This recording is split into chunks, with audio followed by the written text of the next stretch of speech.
Is this happening to you?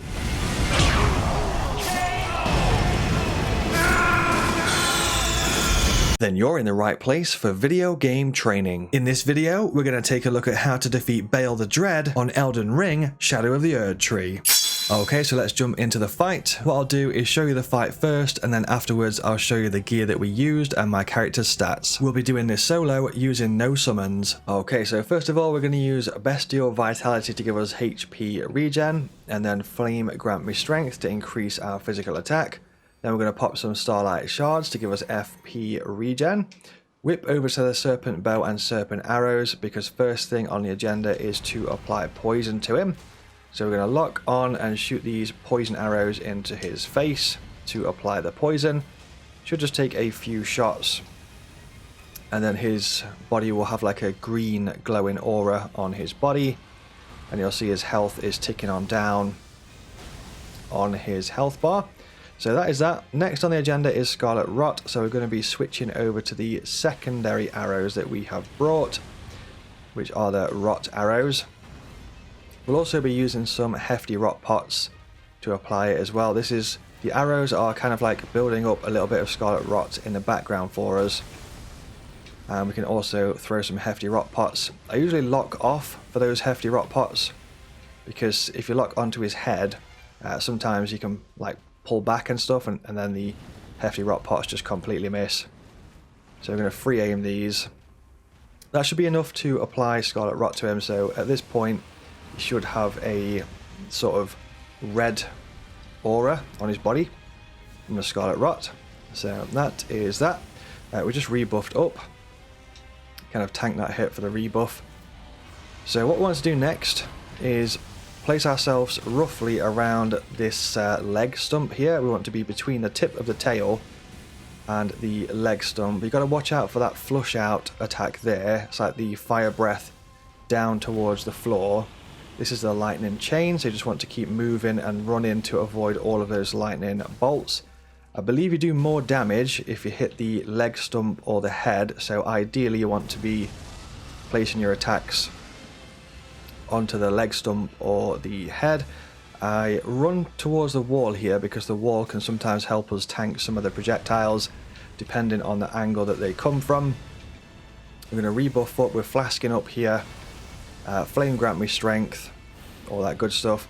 This phase can get a little bit wild,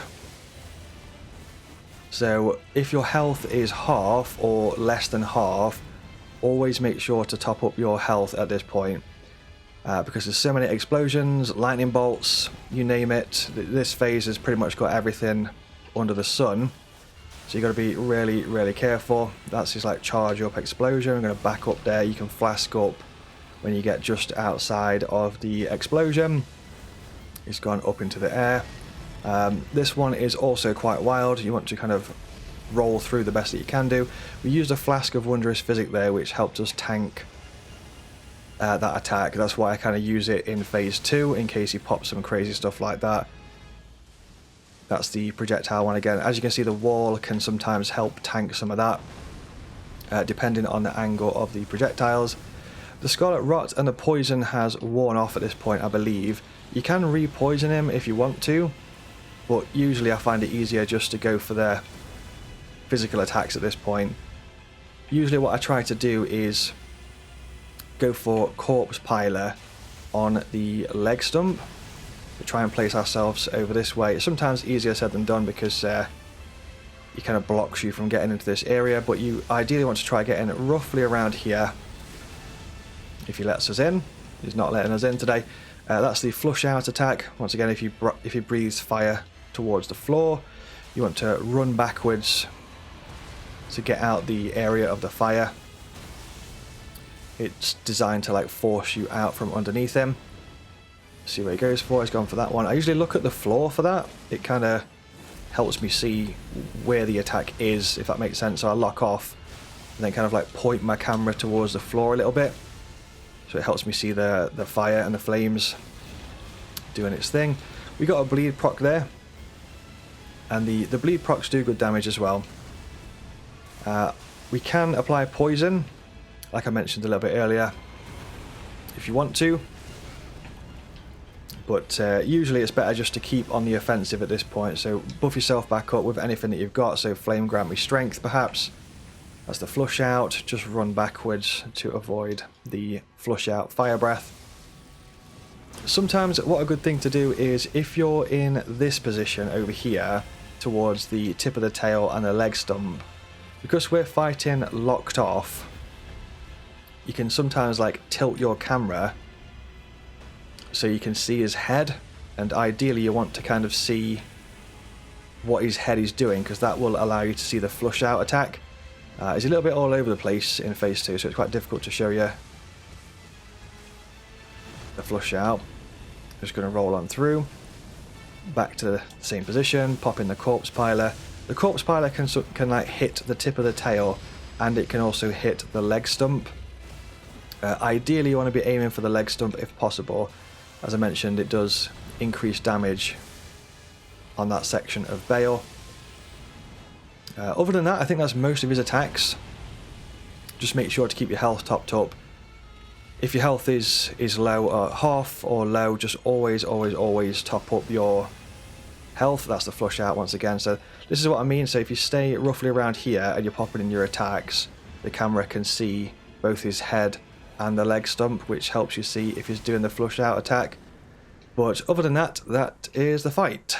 As you can see in phase 2, there are a lot of explosions, and there's not really too much advice that I can give about those apart from try not to be in them, which I know is a lot easier said than done, but the advice that I can give about these explosions is try to have your health topped up in phase 2 as much as possible. It's better to have your health topped up and then be able to tank an explosion than to not top up your health, then get taken out of the fight by the next explosion, and then you have to start it all over again. Just a bit of extra information about some of his attacks. Let's take a look at the grab attack. If you see and hear this, that's the grab attack. If you're close to him when this is happening, you want to be rolling towards the right or the left, and you should avoid the grab. Or if you're further away from him, then you want to be rolling backwards to avoid this attack. No matter what your position is, you also want to be delaying your roll a little bit as you see this attack charging up. Don't roll instantly, otherwise the grab will catch you. For this attack where he breathes fire directly forwards in a line and then kind of tracks you, you want to lock on and then run or roll directly to your left or right, and you should avoid it. He also does a chain lightning attack, and for this one you just want to keep running, moving or rolling until the lightning has stopped. If he jumps away from you, then he's likely going to follow that up with one of two attacks. One is the straight line fire spew attack, and the other one is a tail whip. So if you see him jump quite far away, then just be prepared for one of those attacks. Also, if you haven't applied Scarlet Rot to him in phase 1, a really good time to apply Scarlet Rot is whilst he's transitioning over to phase 2. You could use this chance to throw some extra hefty rot pots at him, which should apply the Scarlet Rot. And making sure that Scarlet Rot is applied before the phase transition is really important, because it just does so much damage to him. So that takes a little bit of the pressure away from us from having to attack him all the time.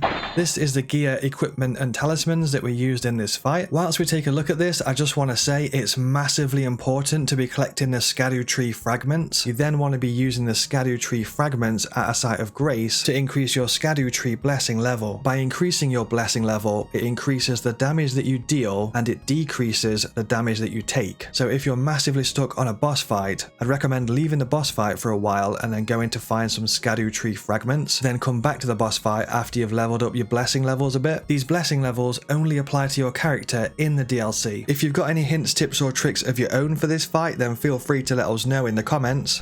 Some more videos from me have just popped up on the screen. If you enjoyed this video, then it's likely you'll enjoy one of those as well. Other than that, thank you so much for watching and enjoy the rest of your day.